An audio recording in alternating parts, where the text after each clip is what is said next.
Ketika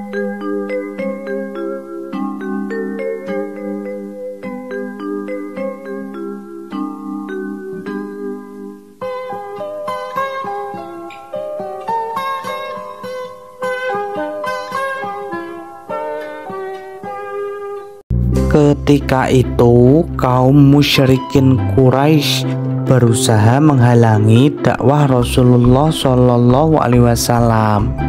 Mereka menyebarkan kabar bahwa Rasulullah Shallallahu Alaihi Wasallam adalah orang gila. Hingga pada suatu saat ada seseorang yang berasal dari Yaman pergi ke Mekah. Namanya adalah Dimat Al-Asdi. Dimat mendengar kabar tersebut. Dimat adalah seorang peruqyah. Ia biasa mengobati orang gila. Mendengar kabar tersebut, Dimat bergumam, "Bagaimana kalau aku datangi orang ini?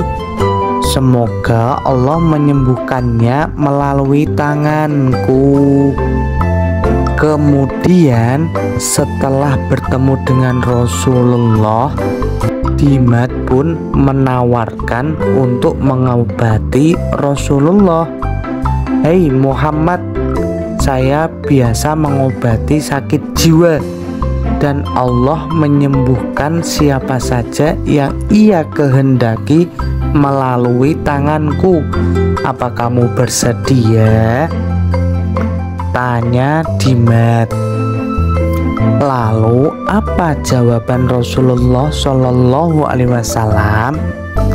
Apakah beliau Rasulullah Shallallahu Alaihi Wasallam marah karena dikatakan sakit jiwa? Ternyata tidak.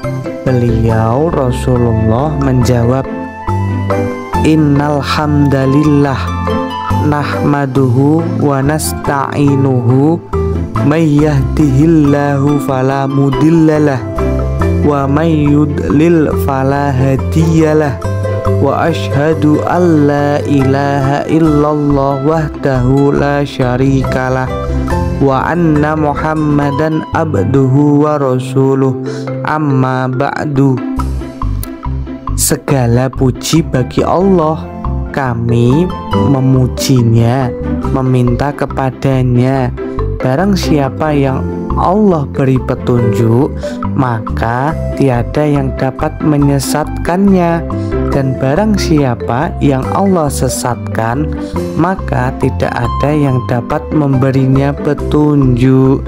Kami bersaksi bahwa tidak ada Tuhan yang berhak disembah selain Allah, yang tidak ada sekutu baginya, dan kami bersaksi bahwa sesungguhnya Muhammad adalah hamba dan Rasulnya. Dimat pun keheranan, bagaimana mungkin orang gila mengucapkan perkataan seperti ini. Dimat pun meminta Rasulullah mengulangi perkataannya sampai 3 kali. Kemudian Dimat berkata, "Sungguh saya telah mendengar ucapan dukun, ucapan tukang sihir dan penyair, dan saya belum pernah mendengar seperti ucapanmu tadi. Sungguh untaian kalimatmu mencapai kedalaman lautan. Berikan tanganmu, ku baiat kamu bahwa aku masuk Islam." Alhamdulillah, atas izin Allah, Dimat Al-Asdi kemudian masuk Islam.